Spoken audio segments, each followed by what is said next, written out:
Les conversations du week-end. Aujourd'hui, juifs et chrétiens, dialogue au présent.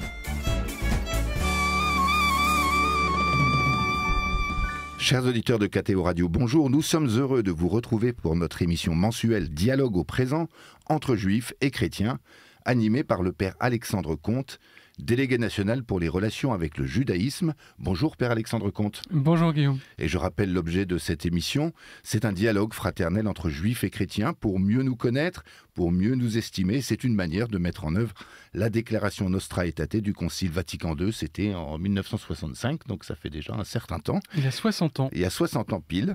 Donc chaque mois, Père Alexandre Comte, vous recevez un représentant de la communauté juive. Et aujourd'hui, nous avons la joie d'accueillir dans ce studio Madame Nathalie Rihuguez, présidente de Viso France, principale organisation israélienne d'éducation et de services sociaux. Bonjour Nathalie Rihuguez. Bonjour. Alors, je vais vous présenter à nos auditeurs. Vous êtes mariée et mère de 2 enfants. Vous êtes férue de littérature et d'histoire de l'art. Bravo. Vous êtes une femme engagée et passionnée et nous sommes heureux de vous accueillir dans le studio de KTO Radio pour entendre votre témoignage, parce que c'est un véritable témoignage que nous allons entendre aujourd'hui sur tous les engagements sociaux et éducatif de la Viso. Il y a la Viso dans le monde, il y a Viso France, vous présidez Viso France et vous êtes aujourd'hui dans les studios de KTO Radio. Alors Père Alexandre Comte, pourquoi avez-vous choisi d'inviter Nathalie Rihuguez aujourd'hui?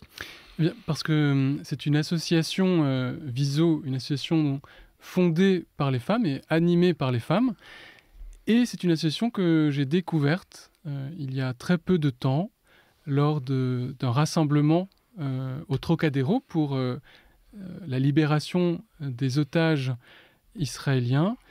Et à cette occasion, eh bien, j'ai souhaité que Nathalie Rihuguez vienne dans ce studio faire découvrir aux auditeurs cette association qui ne fait pas seulement que soutenir la demande de libération des otages. On en parlera dans la 3e partie de notre émission. Et vous parlez des otages retenus par le Hamas à Gaza aujourd'hui. Exactement. Qui, au jour où nous enregistrons l'émission, sont encore détenus par le Hamas.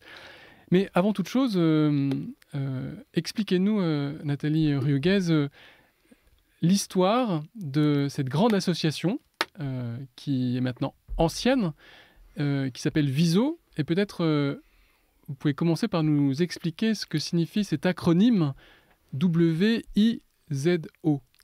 Alors la Viso, merci d'abord pour votre invitation. La Viso, c'est Women International Zionist Organization. Donc c'est une organisation internationale qui a été créée en 1920 par 3 Anglaises qui avaient visité la Palestine mandataire. C'était les Anglais qui étaient au pouvoir en Palestine à cette époque et qui ont vu l'état déplorable des enfants et des femmes juifs à ce moment-là en Palestine. Elles ont donc décidé de créer une association de femmes. N'oublions pas, c'était 1920, c'était l'époque des suffragettes. Hein. Donc on était vraiment dans cet esprit, mais elles ont décidé de créer cette association faite par des femmes, pour des femmes et gérée par les femmes en 1920. En France, l'association a été créée en 1935 et dans toute l'Europe, puis en Amérique du Sud. Aujourd'hui, nous avons 38 fédérations, c'est-à-dire que nous sommes présents dans 38 pays en dehors d'Israël. Est-ce que les différentes associations de différents pays se coordonnent? Est-ce qu'il y a un dialogue, un soutien au sein de cette fédération? Oui, bien sûr. On est l'organe opérationnel. On va en parler de notre mission.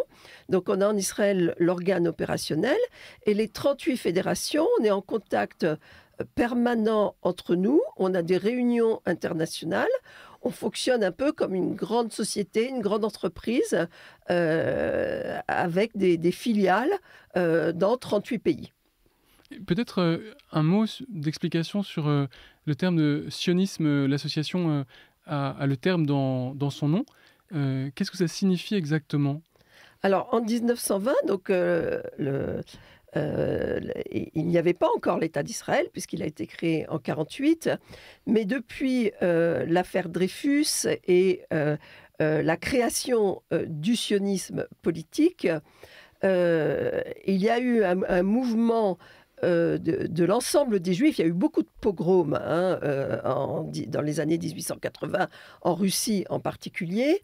Et Theodor Herzl, qui était un journaliste autrichien, qui était présent lors de la dégradation du capitaine Dreyfus à Paris, a compris qu'il fallait rassembler, qu'il fallait que les Juifs aient leur État, et que s'ils n'ont pas leur État, ils continueraient à être persécutés et maltraités au bon gré, je dirais, des dirigeants des autres États. Et donc est né comme ça, à partir d'un livre qu'il a écrit, Altneuland, c'est-à-dire l'ancien Nouvelle Terre, l'ancien Nouveau Pays. Il a lancé un mouvement de création, de rassemblement du peuple juif sur la terre d'Israël, sur leur terre ancestrale. Il faut dire aussi qu'il y avait toujours, même après 70 et la victoire de Titus et la destruction du Second Temple et l'expulsion des Juifs d'Israël, de Judée à l'époque. On le voit d'ailleurs si vous allez à Rome, sur l'arc de Titus. On voit les Juifs qui sont expulsés, qui partent avec tout le trésor emmené par les Romains du Temple de Jérusalem, mais il y a toujours eu quand même des Juifs qui vivaient en Israël. Et donc l'idée, c'était de rassembler les Juifs en Israël, et c'est la seule signification du mot sionisme. Le sionisme, c'est de rassembler les Juifs en Israël. Et alors, depuis les années 20, les années 30, cette association de femmes, la VISO, soutient des projets de vie en Israël. Est-ce que vous pouvez nous expliquer quels sont les projets que l'association soutient? Quel est le but de l'association au niveau international? Et ensuite, peut-être un mot sur l'association en France. Alors, au niveau international, dès le départ, il y avait une mission qui était d'aider les enfants. On va reparler des crèches, qui sont une de nos principales activités. Mais donc, d'aider les enfants dans leur bien-être physique, puisque à l'époque ce n'était pas le cas, et dans leur bien-être mental, et d'aider les femmes, toutes les femmes, et aussi bien à nouveau les femmes en difficulté, que également développer la place des femmes dans la société. Il faut dire que notre association est areligieuse et apolitique. Voilà. Donc, elle accueille en Israël, dans ses établissements, les femmes et les enfants de toute confession. Et dans nos différentes fédérations, nous accueillons également les femmes de toute confession. Et nous ne faisons pas de politique, c'est-à-dire que nous avons une base, je vais le développer, mais de plus de 135 crèches en Israël. Nous avons également des lycées, nous avons des abris pour femmes maltraitées, etc. Et donc, toutes ces activités accueillent absolument tout le monde. L'objectif de la VISO, c'est d'offrir une éducation de qualité fondée sur des valeurs fondamentales d'égalité, de partenariat, d'innovation, d'excellence et d'humanité, afin de former la future génération d'Israël en adultes réfléchis, indépendants et créatifs, et capables de contribuer à la société. Ça, c'est l'aspect pour les enfants. Pour les femmes, c'est leur permettre de s'assumer et de contribuer elles aussi à la société israélienne. Alors, commençons peut-être par les bébés, puisque nous avons en fait trois grands axes. Nous avons les bébés, nous avons les jeunes et nous avons les femmes. Alors, nous avons, comme je le disais, 135 crèches, et à la rentrée qui vient de commencer, nous avons accueilli plus de 10 000 bébés dans 74 villes, qui est un tout petit pays, il ne faut pas oublier. On oublie souvent qu'Israël, c'est la Bretagne. Hein, donc, c'est En superficie. En superficie, voilà, exactement. Donc, 74 villes, 135 crèches.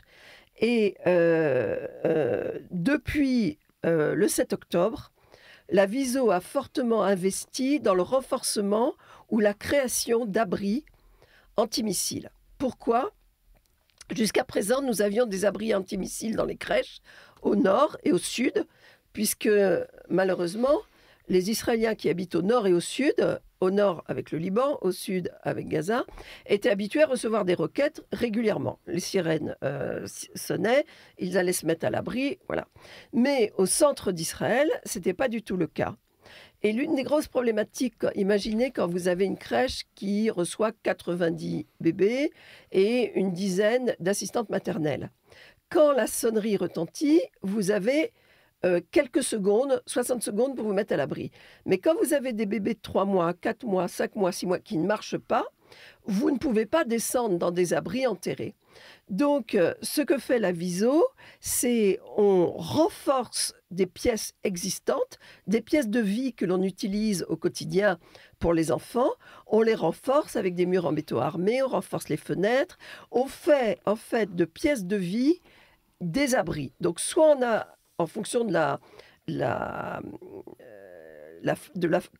façon dont la crèche est organisée, physiquement, je dirais, soit on renforce des pièces existantes, soit, si le jardin est assez grand, on a créé des nouveaux abris qui sont devenus de nouveaux espaces de vie pour les enfants. Donc, toute cette action autour des crèches, nous avons également un suivi psychologique extrêmement fort.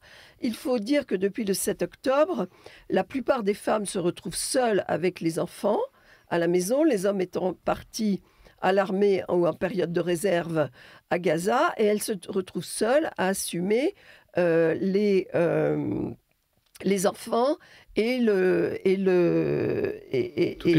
toutes les tâches, leur travail, etc. Donc, la Viso a mis aussi en place des soutiens psychologiques, des groupes de parole, de nombreuses choses pour permettre, et les enfants sont extrêmement traumatisés, ils paniquent dès que la sonnerie retentit, etc., l'alarme retentit. Donc, beaucoup de choses ont été créées pour essayer d'aider et de remédier à cette situation.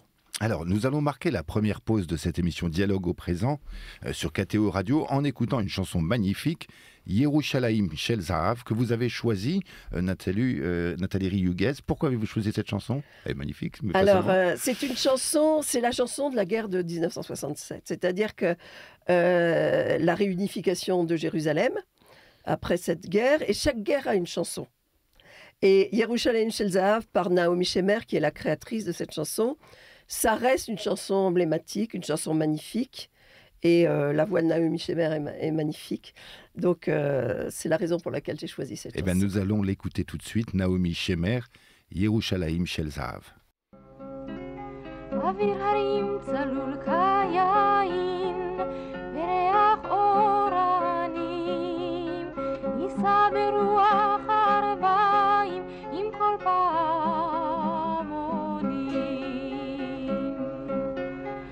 ותרדמת אילן ואבן שבויה בחלומה העיר אשר בדד יושבת ובליבה חומה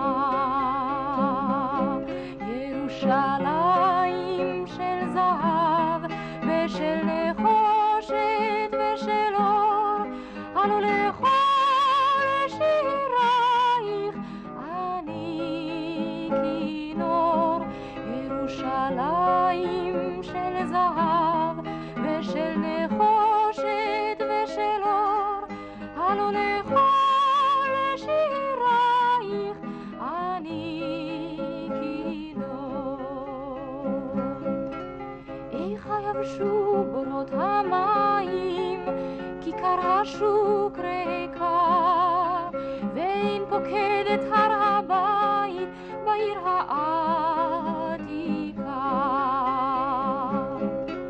ובמערות אשר בסלע מהלילות רוחות ואין יורד אל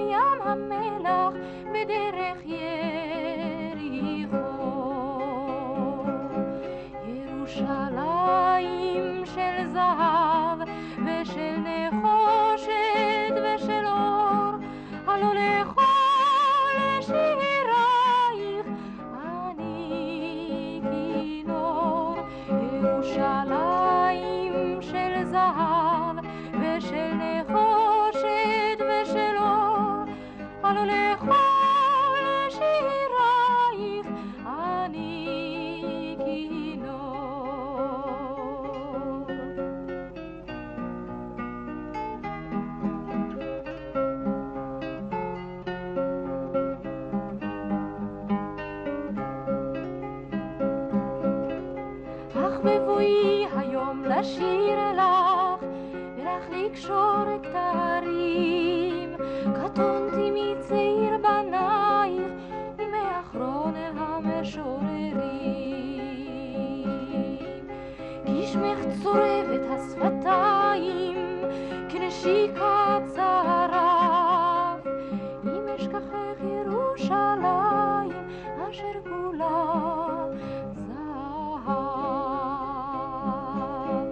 ירושלים של זהב ושל נחושת ושל אור, הלא לכל שירייך אני כינור.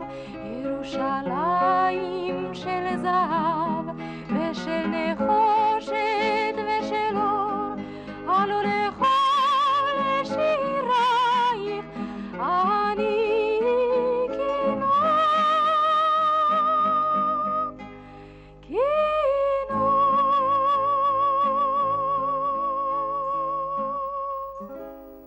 Vous êtes sur KTO Radio et vous venez d'écouter Yerushalayim Shel Zahav par Naomi Shemer et nous sommes dans le studio de l'émission Dialogue au présent, ce qui est le dialogue entre chrétiens et juifs. Et aujourd'hui, le père Alexandre Comte, qui anime cette émission, reçoit Nathalie Rihuguez, présidente de Viso France.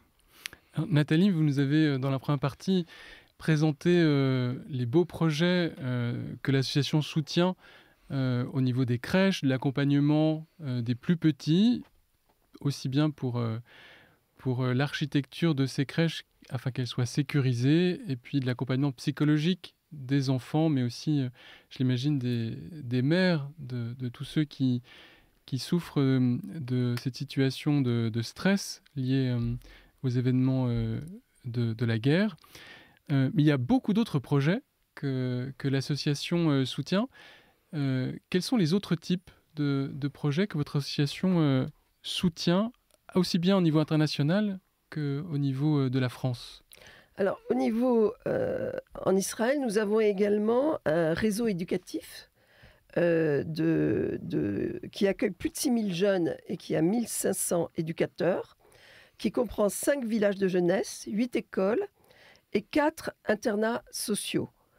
Quand on dit internats sociaux, c'est pour des enfants qui ont été retirés à leurs parents et donc qui sont accueillis et éduqués, soignés dans ces internats. Quand vous dites que vous parlez de ce réseau éducatif, c'est un réseau que la Viso gère directement ou bien qu'elle finance? Non, alors c'est la particularité de la Viso. La Viso est le premier partenaire social de l'État d'Israël, mais tous nos établissements sont des établissements Viso. C'est-à-dire que tous ces établissements sont financés, alors si l'on prend l'exemple d'une crèche, soit par les parents, parce que ce sont des crèches et des lycées extrêmement réputés, donc soit par les parents, en fait il y a l'équivalent d'un quotient familial si vous voulez. Donc si les parents le peuvent, ils payent pour le lycée ou pour la crèche, mais après ça descend très vite et en fait tous les enfants ou les jeunes dont les parents ne le peuvent pas, ils sont pris en charge dans les crèches ou les lycées Viso et ce sont les dons faits à travers le monde, mais en Israël également, qui permettent de financer ces crèches et ces lycées. Donc c'est vraiment un réseau d'entraide internationale pour permettre avant tout aux plus démunis en Israël, et il y en a beaucoup, une vision d'Israël, la tech, extrêmement, je dirais, à la pointe dans plein de domaines. Mais on a également beaucoup de gens en grande détresse, beaucoup de gens qui ont du mal à joindre les deux bouts, et ces gens ont besoin d'aide. Et c'est vraiment le rôle de la Viso en Israël, d'aider ces gens, que leurs enfants soient accueillis dans des crèches de très bon niveau, où on va leur permettre de rattraper ce qu'ils ne trouvent pas à la maison. Par exemple, dans certaines crèches qui sont dans des quartiers extrêmement défavorisés, les enfants sont gardés jusqu'à 19h, alors qu'en général, les crèches ferment à 15h30, 16h. En général, ça finit tôt en Israël, comme l'école d'ailleurs. Et donc, mais là, il y a des crèches qui finissent à 19h, où les enfants reçoivent le bain du soir, où les enfants reçoivent leur dîner. et les parents ne viennent les chercher qu'après. En Israël, on évite au maximum de séparer les enfants de leurs parents, mais du coup, nos crèches ou nos lycées prennent le relais et les enfants ne font quelque part que dormir à la maison. Donc c'est un rôle extrêmement important sur le plan social. Mais l'une des particularités, par exemple, si l'on parle de nos villages de jeunesse et de nos lycées, c'est qu'on mélange les jeunes. On mélange les jeunes en difficulté et les jeunes qui suivent nos parcours d'excellence. On évite de mettre les jeunes en difficulté entre eux. On met tout le monde ensemble.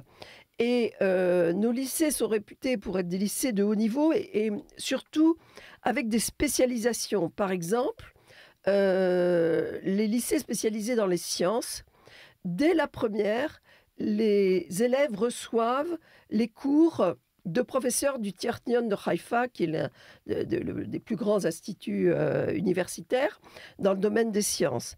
Il y a également des spécialisations dans le cinéma et le théâtre. Et à côté de toutes ces spécialisations très académiques, si je peux dire, pas en ville, c'est à la sortie des villes, dans des villages. Et donc, il y a toujours des kibboutz, il y a toujours des fermes à côté. Et donc, les élèves doivent aussi... ils ont des tâches chaque mois et ils vont traire les vaches pendant un mois. Ils vont s'occuper de la salle à manger, servir leurs camarades. Ils ont des responsabilités extrêmement concrètes. Et ça, je pense que c'est l'héritage des kibboutz. Alors, on peut expliquer en 2 mots ce que sont les kibboutz pour les auditeurs qui ne connaissent pas. Alors, quand Israël a été, avant même qu'Israël soit créé, puisqu'il y a des kibboutz dès les années 1880, c'est des communautés agricoles qui mettent en commun tous leurs outils de production et qui vivent en commun. Donc, toutes les décisions sont prises en commun. Voilà, c'est... je dirais c'est certainement la seule expérience de communauté qui est vraiment réussie et qui est réussie à vivre. Et malheureusement, si l'on... à côté, vous avez certainement entendu parler qui ont été attaqués le 7 octobre, qui étaient à côté de la bande de Gaza, à la frontière. Il y a toujours des gens qui vivent cet idéal de vie en communauté, de vie égalitaire, et qui... alors, ce n'est plus seulement l'agriculture, même si c'est encore l'agriculture, mais ça peut être également des hôtels, ça peut être également des usines. Voilà, donc leur domaine d'activité s'est élargi, mais ils vivent toujours sur une base d'égalité en recevant un salaire égalitaire, quelle que soit leur activité. Et si, comme vous le dites, l'expérience des kibboutz a été sans doute décisive dans les orientations éducatives des établissements de votre association, est-ce que le fait que l'association soit une association fondée par des femmes et animée par des femmes a une incidence sur ces grands choix éducatifs ? Certainement, puisque dès le départ... Alors, la façon dont l'association fonctionne en Israël, c'est qu'il y a des bénévoles à la tête des différents départements, mais ces bénévoles sont en général des professionnels à côté, c'est-à-dire des gens, par exemple, une femme extrêmement reconnue, une universitaire, qui a aussi une expérience concrète auprès de la petite enfance.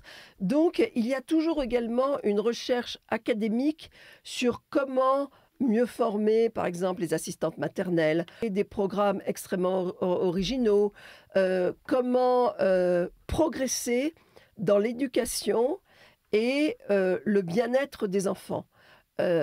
Tous ces enfants qui vivent dans des familles qui sont dysfonctionnelles, l'un des objectifs, c'est vraiment qu'ils soient intégrés pleinement à la société, qu'ils trouvent leur voie et qu'eux-mêmes rendent aussi ce qu'ils ont reçu. Beaucoup de gens qui ont été soit bébés, soit enfants à la Viso, deviennent enseignants et enseignent dans les lycées de la Viso ou travaillent à la Viso. C'est-à-dire qu'il y a vraiment un aspect affectif entre la Viso et tous les gens qui ont été accueillis dans un lycée ou dans une crèche. Donc il y a vraiment un retour Et c'est extrêmement important. Et le côté féminin, le fait que ce soit des femmes qui sont vraiment engagées, je pense que ça compte. Ça compte, c'est extrêmement important.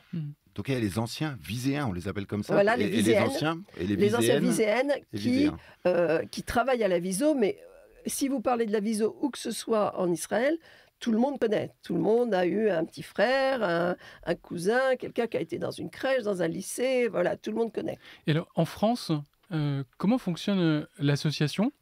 Et est-ce qu'il y a des projets spécifiques à l'association française? Alors, en France, nous sommes une association loi 1901. Nous avons une vingtaine de sections à travers la France. Donc, nous avons été créés en 1935. Bien sûr, pendant la guerre, nous avons été autodissoutes, si l'on peut dire. Et je souhaite quand même souligner que pendant la guerre, la Viso en France et dans les pays, entre autres les pays de l'Est, a beaucoup aidé à la sauvegarde des enfants. Les Viséennes qui étaient à ce moment-là engagées à la Viso se sont engagées aux côtés d'autres associations telles que l'OSE dans la sauvegarde des enfants, par exemple les faire sortir des camps à Gours, à Riruzalt, pour les mettre en famille, trouver des familles d'accueil, etc., etc. Donc la Viso a continué à œuvrer malgré la guerre et sous le manteau, si l'on peut dire. Et après la guerre, a aussitôt renaquis. Je ne sais pas si on dit renaquis ou... Renaissance de la Viso. Voilà, la renaissance de la Viso. Et donc, la Viso en France est surtout axée sur les crèches et les enfants et les bébés. Donc, nos actions sont vraiment autour d'une part la collecte de fonds pour créer les abris antimissiles, pour financer tous les séminaires et toutes les opérations qui visent à l'aide psychologique, que ce soit aux enfants, aux mamans. Et le deuxième aspect de la Viso en France, c'est un aspect social aussi. C'est-à-dire que la Viso est un endroit où les femmes se retrouvent, se rencontrent, échangent. Il y a toutes sortes d'activités. Notre première activité, c'est quand même les comités de lecture. Nous avons des comités de lecture dans toutes nos sections et nous remettons chaque année le prix Viso à un auteur francophone sur un livre qui a un intérêt traduit en français. Donc le prix Viso est remis chaque année. Donc ça, c'est un tas d'activités qui permet aux femmes de s'impliquer et de faire vivre notre association. Et comment vous choisissez les projets que vous décidez de soutenir? Quel est le processus de choix, de validation de ces projets? Et en gros, on choisit pour un semestre ou une année le projet que l'on va soutenir. On le choisit tous ensemble. C'est eux qui savent où est-ce qu'une crèche a besoin d'être rénovée, où est-ce que, en ce moment, dans le sud ou dans le nord, on a particulièrement besoin de faire des actions psychologiques, etc. Donc, en gros, on se met d'accord avec nos partenaires en Israël pour choisir. Pour voir ce qui se fait concrètement. Très, très important. D'abord, une première chose, c'est que 100% des fonds que l'on récolte partent en Israël. Hein. On est une association, mais on a très, très, très peu de frais de fonctionnement. On est toutes bénévoles, donc ça, c'est très important. Et je pars par exemple vendredi matin en Israël et je vais aller voir l'abri qui a été créé dans la crèche de Ramat Gan. Donc on suit, on fait des photos, on montre et je pense que c'est très important pour les donateurs parce qu'ils savent que l'argent qu'ils ont donné, il a été utilisé exactement comme on avait dit qu'il serait utilisé et voilà, on en montre le résultat. Et c'est extrêmement important. Nous recevons aussi des legs. Il n'y a pas longtemps, une ancienne viséenne que l'on avait perdue de vue parce qu'elle était très très âgée.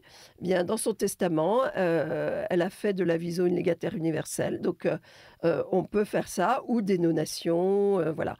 Donc, il y a vraiment beaucoup de gens qui ont à cœur, qui ont cette relation très proche avec cette association, de façon à de rassembler des femmes de tous les âges Exactement. et de toutes conditions. Exactement. Alors ça, c'est très important pour la Viso. On accueille absolument tout le monde. Et je dirais, on va à la Viso de 20 ans à 99 ans. Voilà, c'est vraiment ça. Et alors, on a créé Viso Aviv. Aviv, ça veut dire le printemps. Donc, ce sont toutes les femmes de la Viso de moins de 45 ans à travers le monde. Mais on a des sections en France. Et là, alors évidemment, tout le monde n'a pas les mêmes emplois du temps. Tout le monde n'a pas les mêmes contraintes. Une jeune femme de 40 ans qui a des enfants, qui travaille, elle ne peut pas forcément faire une activité à 14 heures en semaine. Donc voilà, donc on adapte les activités et on a nos jeunes responsables de Viso Aviv qui créent les activités en soirée pour les jeunes femmes. Par exemple, Viso Aviv Neuilly, cette année, le SIC, c'est l'empowerment des femmes, c'est-à-dire la capacité des femmes à prendre leur destin en main. Et donc, on a eu différentes soirées animées par des professionnels sur des sujets aussi variés que comment se développer dans l'entreprise et comment demander une augmentation, un sujet difficile pour les femmes, bien souvent. Aussi, comment participer à la gestion financière du foyer. Et après, on peut avoir aussi des sujets plus reliés, par exemple, au 7 octobre. Nous avons également des activités qui peuvent être liées à l'actualité. Par exemple, nous avons reçu une spécialiste qui nous a parlé de la guerre des 12 jours, la guerre qu'il y a eu avec l'Iran, les implications, comment cela s'est passé, tout ce qui concernait cette guerre. Donc vous voyez, les sujets sont extrêmement variés. Et en fait, l'une des particularités de la Viso, c'est que ce sont aussi les viséennes, les adhérentes, qui proposent leurs sujets et qui mènent elles-mêmes leurs activités. Donc c'est très important. On n'est pas du tout une association qui part du haut vers le bas, c'est une association horizontale et les sections locales, mais également à Paris, les responsables de différentes sections ou de différents groupes d'âge montent leurs activités comme elles l'entendent. Donc, l'ouverture de l'association à tous les âges et toutes les conditions sociales est une chose importante, là, que vous avez bien souligné. Est-ce que ça contribue aussi très directement à la qualité des projets que vous soutenez ? Oui, parce que tout le monde doit se sentir porté par nos projets. C'est-à-dire, quelle que soit l'activité que l'on mène, elle a pour arrière-plan les projets en Israël. Et toutes nos activités sont payantes. Même si c'est à la Viso, c'est un engagement. Et c'est un engagement de toutes ces femmes, puisque les adhérentes sont uniquement des femmes, même si les hommes participent parfois à certaines activités, mais ce sont des femmes. Donc c'est un engagement. Et l'engagement envers la Viso, à travers le monde et en Israël, est extrêmement fort. Et il y a vraiment la notion de sororité entre nous toutes quand on se retrouve avec les viséennes du Panama, des États-Unis, de Hongrie. Aujourd'hui, dialogue au présent. Et nous écoutons un grand classique de Handel, Lachia Kyopianga, avec la voix, pour ainsi dire, ébouriffante du haut-contre Philippe Jarouski, Nathalie Rihuguez. Ce choix est assez saisissant, je dois dire. D'abord, j'adore l'opéra et j'adore la voix. La voix, ça nous transporte. Et la musique baroque est pour moi la musique de la voix, hein, l'une des musiques de la voix. Il n'y a pas que ça, mais l'une des grandes musiques de la voix. Et Handel a écrit donc en 1705 Rinaldo. Et cette musique qui est toute en soupir, hein, en suspension, est un appel par Almirena à sa libération, à son ravisseur Argante. C'est une ode à la liberté, hein. Vous allez l'entendre, mais liberta revient souvent. Donc malheureusement, avec la situation des otages, c'est aussi un air d'actualité. Alors nous écoutons Lachia Kyopianga Handel.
De retour dans le studio de KTO Radio, aujourd'hui les conversations du week-end. Dialogue au présent, le père Alexandre Comte reçoit Nathalie Rihuguez, présidente de Viso France. Alors, Nathalie Rihuguez, je l'ai dit au commencement de cette émission, j'ai personnellement découvert l'association que vous présidez, Viso France, à l'occasion du rassemblement hebdomadaire qui a lieu au Trocadéro pour la libération des otages qui se trouvent encore dans la bande de Gaza au moment où nous enregistrons l'émission. C'est une activité de l'association qui est très importante et je crois que vous êtes à l'initiative de ce rassemblement qui s'appelle les Mères de l'Espoir. Est-ce que vous pouvez nous raconter comment cette initiative a pris forme ? Le 7 octobre a été un coup de tonnerre, un traumatisme terrible. Et quelques jours après le 7 octobre, j'ai été appelée par une jeune femme qui me dit « On a décidé avec plusieurs jeunes femmes de se réunir sur le Champ de Mars avec des poussettes et avec des photos des otages. » Je dirais un rassemblement complètement spontané. Donc j'y suis allée. Et en rentrant chez moi, je réfléchissais et je me suis dit, cette situation est abominable et il faudrait faire quelque chose pour qu'on pense aux otages et qu'on montre qu'on est là et qu'on montre qu'on pense à eux. Et là, j'ai pensé, comme une sorte d'illumination, j'ai pensé aux grands-mères de la place de Mai, aux folles de la place de Mai. En Argentine, c'était des grands-mères dont les petits-enfants avaient disparu et kidnappés par la junte, retirés aux parents qui eux-mêmes avaient été assassinés. Et donc, ces grands-mères ont décidé de se réunir chaque semaine sur la place de Mai pour réclamer le retour de leurs petits-enfants ou savoir ce qui les était devenus. Donc là, on est à la fin des années 70, début des années 80. Exactement. Voilà. Et j'avais entendu parler de ces rassemblements et je ne sais pas pourquoi ils me sont venus à l'esprit. Et je me suis dit, c'est ce qu'il faut faire. Parce que faire une grande manifestation une fois, c'est bien. Mais ça ne dure pas. On n'est pas dans la durée, on n'est pas dans la présence, on n'est pas... dans cette présence de rappel et de penser à eux et d'être là et de montrer aussi à leurs familles et à tous les Israéliens, on va en parler, mais qu'on est là et qu'on pense à eux. Et donc, j'ai eu l'idée de lancer ce rassemblement hebdomadaire. J'ai pensé tout de suite au Trocadéro parce que je me suis dit, il faut qu'il y ait la Tour Eiffel derrière, il faut qu'on sache qu'on est à Paris. Parce que je l'enverrai à la Viso en Israël. Voilà. Et avec la Tour Eiffel derrière, c'est emblématique. Et on a cherché un nom et on a pensé aux Mères de l'Espoir, étant donné que nous sommes toutes des femmes et étant donné que l'espoir, c'est quand même un élément important dans le judaïsme et en Israël, puisque l'hymne national israélien s'appelle la Tikva, l'espoir. Hein. Donc, on a décidé de s'appeler les Mères de l'Espoir. On a commencé à se réunir. Et le CRIF a proposé de nous rejoindre. Donc, avec plaisir, nous sommes... voilà, le CRIF avec nous chaque semaine. Depuis novembre 2023, nous sommes là chaque semaine pour demander la libération des otages. Et c'est notre seul message. Il faut que ces otages, je rappelle qu'au moment où nous parlons, il y a encore 48 otages. Nous espérons un peu plus de 20 qui sont encore vivants, mais dans quel état? On a vu les dernières photos et les dernières vidéos faites par le Hamas. Et il faut absolument qu'ils soient libérés. Et il faut que l'on pense à eux. Avec tout ce qui s'est passé depuis bientôt 2 ans, hein, c'est terrible, on arrive à bientôt 2 ans. Jamais, quand nous avons lancé ces rassemblements, nous pensions que nous serions toujours là 2 ans après. Malheureusement, nous sommes toujours là. On espère qu'il va y avoir une solution rapide, mais on est toujours là à demander la libération des otages. Et c'est une présence, comme vous le disiez, de fidélité chaque semaine, même pendant l'été. Il y a toujours ce rassemblement. Et pour y avoir participé régulièrement, je peux dire que c'est vraiment un rassemblement paisible, très simple dans sa forme, pour simplement demander la libération de ces otages terroristes, des otages maintenus par une organisation terroriste qui en fait une monnaie d'échange d'un chantage, et d'assurer aux familles, comme vous le disiez, qu'elles ne sont pas seules et que la tragédie de l'attente, la tragédie de ne pas savoir si ses proches sont vivants ou non, cette tragédie est partagée par compassion par d'autres. Exactement.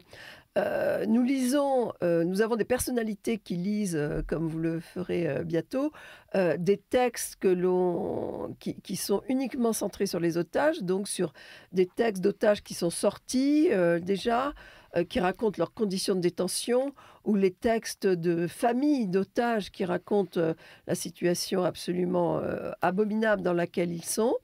Et le rassemblement dure 45 minutes. Il commence toujours à l'heure, il finit à l'heure. Et c'est important. Et il y a des gens pour lesquels c'est un rendez-vous. Ils viennent chaque semaine parce que leur angoisse va pouvoir être partagée, si je puis dire, par cette action. C'est important d'agir aussi. C'est important de ne pas rester seul chez soi. Et Dieu sait s'il y a eu beaucoup, beaucoup d'angoisse et qu'il y en a encore depuis le 7 octobre. Et donc, partager, être là avec différentes personnes. On a vraiment des gens de tout horizon et de toute religion qui viennent à ces rassemblements. C'est extrêmement important.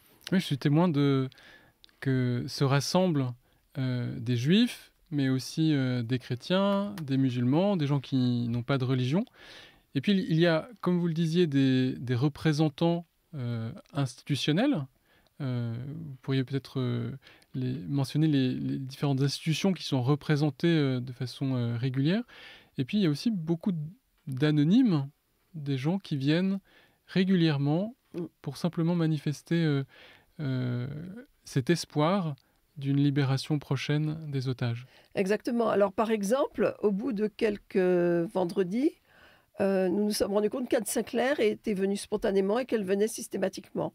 Donc Anne Sinclair est devenue la marraine des Mères de l'Espoir, mais de façon complètement spontanée. On ne lui a pas demandé, elle ne nous a rien demandé, mais c'est juste parce qu'elle était là. Elle était là chaque vendredi, elle est toujours là chaque vendredi. Et donc Anne Sinclair est devenue la marraine des Mères de l'Espoir. On a également l'imam Chalgoumi, qui est là extrêmement régulièrement. On a l'association des Kabyles de France. On a l'association des femmes iraniennes, des femmes azadis, qui sont là extrêmement fréquemment. Et on a également le maire du 16e, Jérémy Redler. On a des députés, on a des associations comme le Nébrit. On a vraiment, je dirais, pour reprendre un titre célèbre, des hommes et des femmes de bonne volonté et de cœur. Des gens qui n'acceptent pas que ces pauvres hommes, il ne reste plus que des hommes. Mais il y a eu des femmes, il y a eu des enfants. La plus jeune otage, elle vient de faire sa rentrée des classes. Elle a perdu ses 2 parents. Elle a vu ses 2 parents se faire tuer devant elle. Et elle a été, bien sûr, recueillie par sa tante. Elle vient de faire sa rentrée des classes en Israël. Mais ce qu'ont vécu ces enfants, ce qu'ont vécu et ce que vivent les otages actuellement, c'est une torture abominable. Et donc, être présent, c'est extrêmement important. Dire, nous ne vous oublions pas. Et donc, les rassemblements sont filmés parce que les images parviennent en Israël. Déjà, nous allons aujourd'hui, il n'y a pas de communication sur les réseaux sociaux, donc bien sûr sur les réseaux sociaux. Et puis, moi, j'envoie chaque semaine à la Viso en Israël les images de notre rassemblement. Et la dernière fois que j'y suis allée, ils m'ont dit, mais c'est important pour nous. On se sent tellement seul. Et ce qu'il faut comprendre, c'est que Israël est un pays traumatisé. Ils n'ont pas vu venir le 7 octobre par différentes lacunes de différents organismes, bien entendu. Et le pays est traumatisé. C'est un tout petit pays, on le disait, 10 millions d'habitants. tout le monde connaît quelqu'un qui est otage, qui a été otage, quelqu'un qui est mort aussi à la guerre. Il y a plus de 900 soldats aujourd'hui qui sont morts à la guerre, dans une guerre que Israël ne voulait pas. Israël avait quitté Gaza en 2005. Donc, au lieu de s'occuper de son peuple, le Hamas, les Palestiniens, le Hamas a construit avec notre argent, avec l'argent de la communauté européenne, avec l'argent international, le Hamas a construit des kilomètres et des kilomètres de tunnels et s'est armé au lieu de s'occuper du bien-être des Palestiniens. Donc cette guerre que le peuple d'Israël ne voulait pas, ils se sont retrouvés dedans parce qu'ils ont vu qu'au bout d'1 mois, les otages ne sortaient pas. Et ensuite, il y a eu ce système de compte-gouttes. Donc aujourd'hui, il faut vraiment que les otages sortent tous ensemble et que ça se termine et que la guerre se termine. Voilà, parce que c'est juste un traumatisme pour tout le monde. Et vous rappeliez que le pays est petit et ça participe à la peur, à l'angoisse existentielle. Il n'y a pas de porte de sortie territoriale et le peuple d'Israël se sent menacé dans son existence même par ses voisins. Ça, c'est une chose qui est importante à comprendre pour sentir un peu mieux le traumatisme très profond de la population israélienne. Exactement. Il y a un État juif, Israël, et il y a plus de 57 États musulmans et qui l'encerclent, qui sont autour d'Israël. Et ce qu'il faut comprendre, parce que évidemment, nous regardons tous la télé, nous entendons tous la radio, nous voyons tous la propagande de certains partis politiques, des gens qui vont s'amuser à faire des croisières, n'est-ce pas, en ce moment.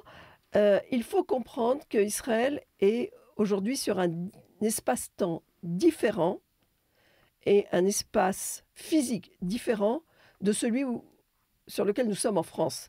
Par exemple, du point de vue de l'espace-temps, Israël est bloqué au 7 octobre 2023.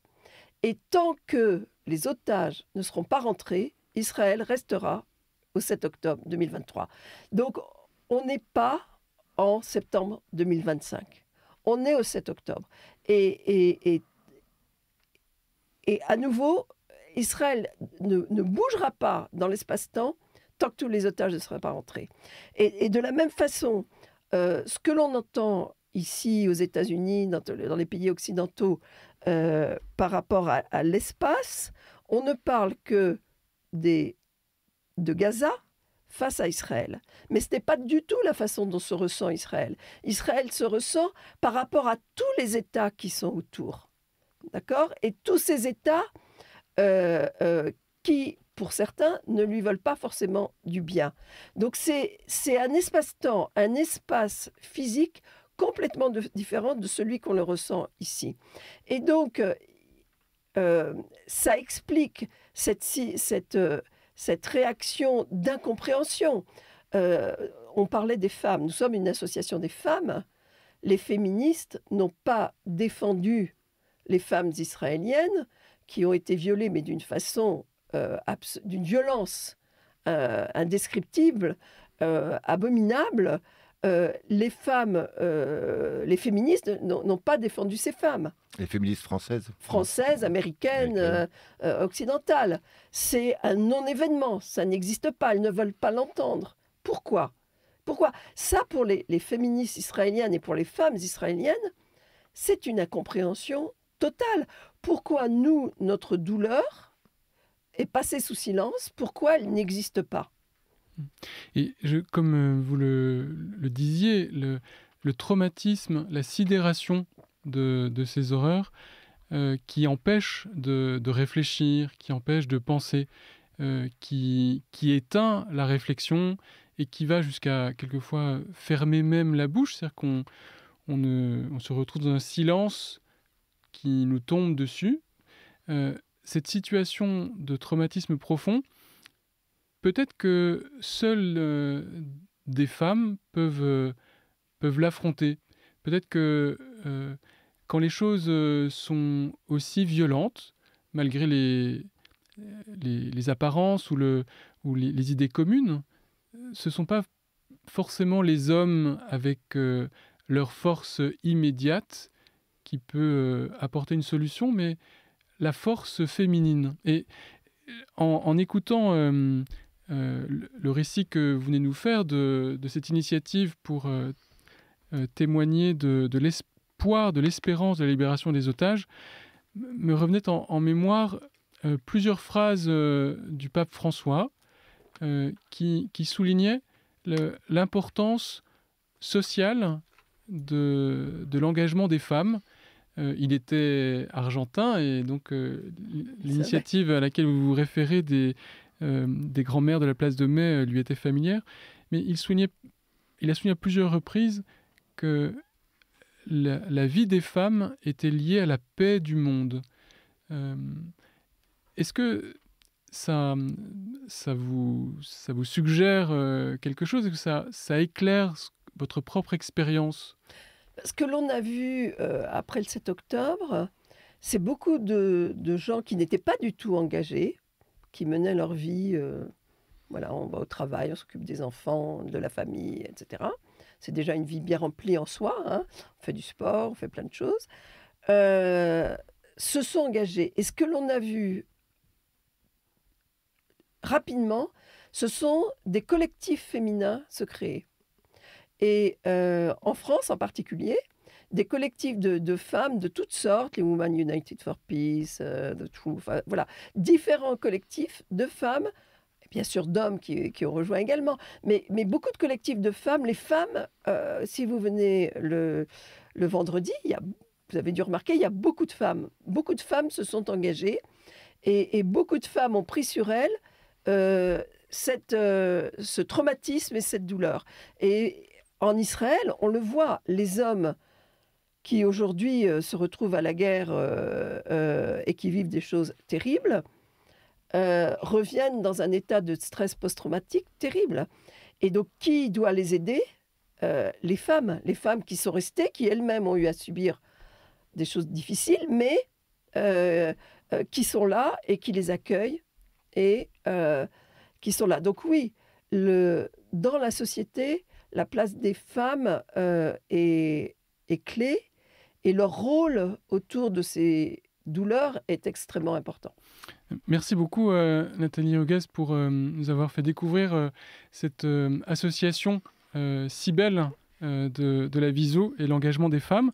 Et je ne peux qu'inviter nos auditeurs, tant qu'il y aura des otages à Gaza, à venir se rassembler chaque vendredi à 12h15 au Trocadéro. Et on peut retrouver, j'imagine, les activités de Viso France sur Internet. Il y a un site spécifique de Viso France. Voilà, exactement. Viso.fr, vous allez avoir notre site. Et également, si vous voulez nous aider, avec plaisir.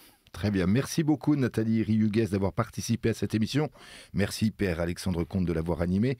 Et merci, bien sûr, à vous, chers auditeurs, de l'avoir suivi. Nous nous retrouverons le samedi 15 novembre pour une nouvelle édition de Dialogue au présent dans le cadre de nos conversations du week-end. Les conversations du week-end. Aujourd'hui, juifs et chrétiens, dialogue au présent.